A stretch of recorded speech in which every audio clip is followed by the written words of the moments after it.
Hello, how are you all? I hope you're doing well. So this is actually a topic that I've wanted to talk about for some time now, and you will start to see a few of my shorter videos that I post talking about more cultural issues. These are just things that I'm interested in, and I talk about them because I do think that they're really important. And cultural is upstream from politics, or politics is upstream from culture. I don't know, but this is a bit of an awkward video for me to talk about, so I have on my Iron Maiden shirt of comfort, and we'll get into it. And what I want to talk about is the truth behind OnlyFans. And OnlyFans, if you don't know, is a website that a lot of girls will post sexy photos, and men can pay on a subscription base to have access to these photos. I believe they can have subscribers for free, and then get more access, you pay a monthly amount.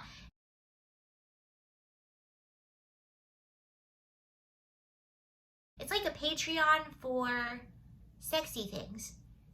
But I don't think it's all sexual, but that's what it's basically known for. And what's been really sort of shocking to me is how mainstream this has become for girls to do. And I'll give you two examples of that. One example is the other day, this is sort of what compelled me to do this video again, and then I saw another creator talking about this, but earlier this week I was at a Starbucks doing some work, and there were a few girls sitting at the table behind me, and they just looked like normal girls, like early 20s, maybe even like late teens. Well, I would hope they were over 18.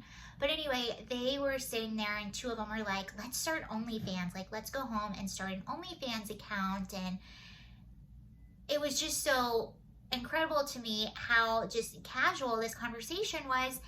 And another girl in this group said, yeah, I used to have one, and I got rid of it because I started seeing some of my subscribers out in person. And I think that some of the reasons why it's so casual in conversation and to do are, you hear, from feminists that sex work is empowering. You have universities starting to support it or teach classes on it. You also see headlines like Bella Thorne makes $1 million in just 24 hours on OnlyFans. And then I came across this clip, which is a mainstream podcast geared towards young women. You are huge on OnlyFans. Mm-hmm. I read somewhere it's like you're laughing. Tell me. Like, yeah, I'm huge. No, I am top. But you are. 0.01%. And that's insane. I've made more money than I ever imagined I would make. I had like a ton of viral videos, this one 4-day span, and I made $200K in 4 days. But there is a reality to it, and this in no way is demeaning or making fun at anyone that chooses to do that. You do you, whatever is legal or whatever. I don't care. But what I do want to do in this video is point to the reality of it for most girls, because you'll hear about all the money that people are making, and oh, I have this life where I don't have to do much, I just post stuff online and I make tons of money. I can see why a lot of girls who maybe didn't have the best upbringing or who don't have the best self-esteem could be attracted to that. And here is the reality. So what I'm going to do is I'm going to show you how much money most people on OnlyFans actually make, and then there is this Twitter account called OnlyFans Women posting their L's, and I'm going to show you some things that women have posted. Again, I'm not trying to poke fun at them. This is just to highlight the reality of the situation for most people. And a reality that is, once you post those pictures online, it doesn't matter if it's behind a paywall or it's subscription based. Anyone can screenshot those. Anyone can take pictures with their phones. It's also a public space. Anyone that you know, including family members, can find your OnlyFans accounts. I've heard horror stories online about someone's uncle this girl found out her uncle was subscribed to her, or someone's dad accidentally came across her OnlyFans account, and ew. But anyway, anything you post online, any pictures you take, those things are there forever. Not to mention the effects that it will have on possibly finding a healthy partner to have a relationship with. What I did like about that video that I showed you earlier is they did say that the girl was in the top 0.1% of earners on OnlyFans. Because here's the reality of the numbers. So the following are some of the estimations of how much money the top 0.1, 1, and 10% make on OnlyFans. The top 1% makes more than $6,000 a month. The top 0.1% makes more than 100 grand a month. The top 10% makes more than $1,000 a month. So that $1,000 a month is the top 10%, because the reality is most people do not make that much money. And I'm going to read to you some of the accounts of some of these individuals online. So this individual said, the sad thing is I actually do feel dehumanized. Begging people to follow my OnlyFans for a proxy $2 is effing embarrassing. My page is worth 1 million. I quit. Same person even had it at a discount. She says limited offer, 70% off for 30 days. It's literally $2, you cheap expletive. And then she said, LOL, I'm so over this.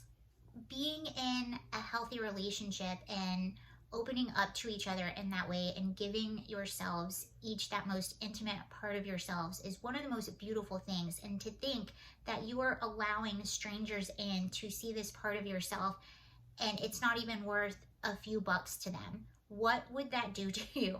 This person says, feeling extra bummed today. I've been dating a vanilla man for a year. A few weeks ago, I told him the truth about what I do for a living. At first, he was okay with accepting it, and now he's had a hard time to process.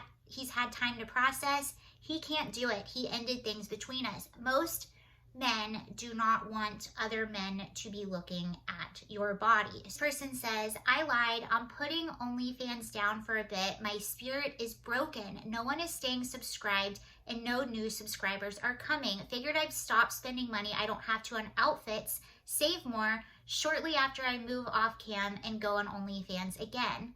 I'm not going to try to talk anyone to staying sub, but I'll be back if you're interested in me. Just keep your eyes out. This one says, how am I supposed to eat if no one wants to buy? It's only broke men who follow me. Y'all are all pathetic and useless. This person says, people steal my content and post it on Reddit with the caption, 34-year-old MILF. I'm 25 and have 0 kids. You guys, I'm telling you, like, anyone has access to these photos. They can screenshot it, they can take pictures with their phones, and you are just putting it out there for them to do that. This girl put in quotations, I don't want a girl that has OnlyFans.